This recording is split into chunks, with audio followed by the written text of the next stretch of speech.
Hello everyone, आज के इस वीडियो में हम बात करने जा रहे हैं द सेकेंड वर्ल्ड वॉर की।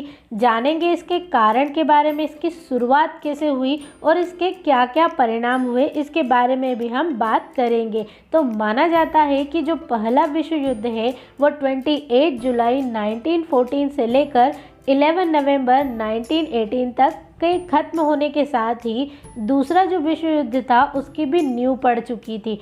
पहला जो विश्व युद्ध था उसमें जर्मनी को हार का सामना करना पड़ा था, जिसमें विजयी जो देश थे ब्रिटेन, फ्रांस, सोवियत संघ और अमेरिका ने जर्मनी को वर्साइलिस ट्रीटी के लिए मजबूर किया था, जिसमें जर्मनी पर आर्थिक दंड और बड़े हिस्सों को खोने से जर्मनी बुरी तरह से भुखलाया हुआ था, जिसमें बदले की चिंगारी भड़क रही थी। अगर बात करें हम ग्रेट ब्रिटेन की, तो जर्मनी पर आक्रमण करने की उसे तब प्रेरणा मिली जब हिटलर ने पोलैंड पर आक्रमण किया। तो यह जो आक्रमण या अटैक था वो 1 सितंबर 1939 को किया गया था और इसी तरह से द सेकेंड वर्ल्ड वॉर की औपचारिक शुरुआत हो गई थी। बात करें हम 1936 में, तो एडोल्फ हिटलर ने जर्मनी के राइनलैंड में ही रीमिलिटराइजेशन का काम किया था, जिसमें 1936 से लेकर 1939 तक स्पेन में सिविल वॉर भी हुआ था।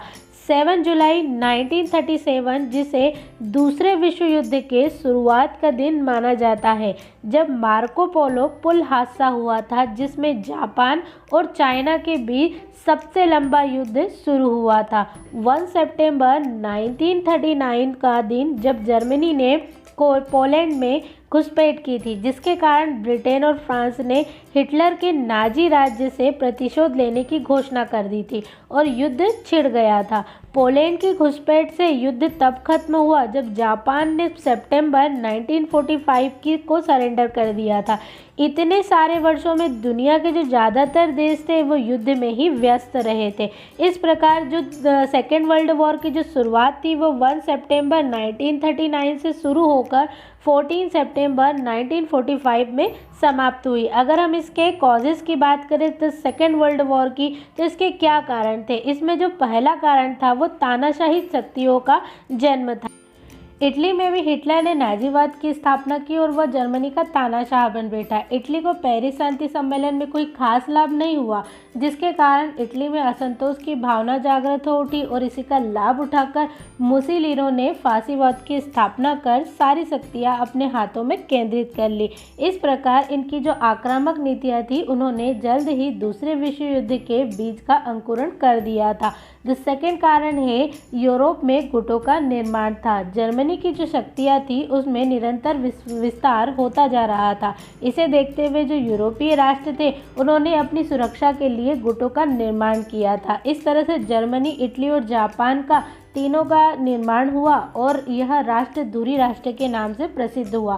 फ्रांस, इंग्लैंड और अमेरिका सोवियत संघ का अलग ग्रुप बना जो मित्र राष्ट्र के नाम से विख्यात हुए थे। अब हम बात करेंगे कि द्वितीय विश्व युद्ध में कितने सैनिकों ने भाग लिया था।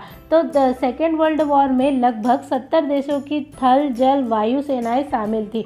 इसके साथ ही इस युद्ध में विभिन्न राष्ट्रों के लगभग 10 करोड़ सैनिकों ने भाग लिया था, जिसमें से 5 से 7 करोड़ लोगों की जानें चली गई थी। 2 करोड़ से अधिक लोग जो थे वो घायल हुए थे। इस विनाशकारी युद्ध में परमाणु बम का भी इस्तेमाल हुआ था, जिसके कारण अनेकों लोग बीमारी और भुखमरी का शिकार हुए थे। अब हम बात करते हैं द सेकेंड वर्ल्ड वॉर के परिणाम के बारे में कि इसके क्या क्या परिणाम हुए थे।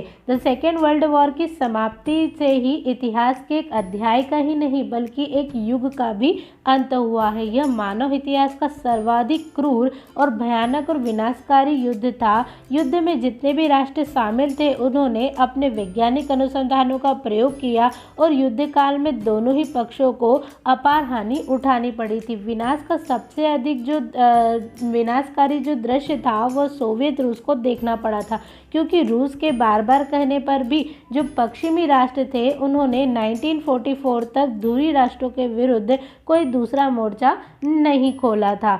इसलिए जर्मनी को प्रहार सबसे अधिक लाल सेना को ही सहन करना पड़ा था। इसी प्रकार ब्रिटेन और फ्रांस को भी बहुत बड़ी हानि उठानी पड़ी थी।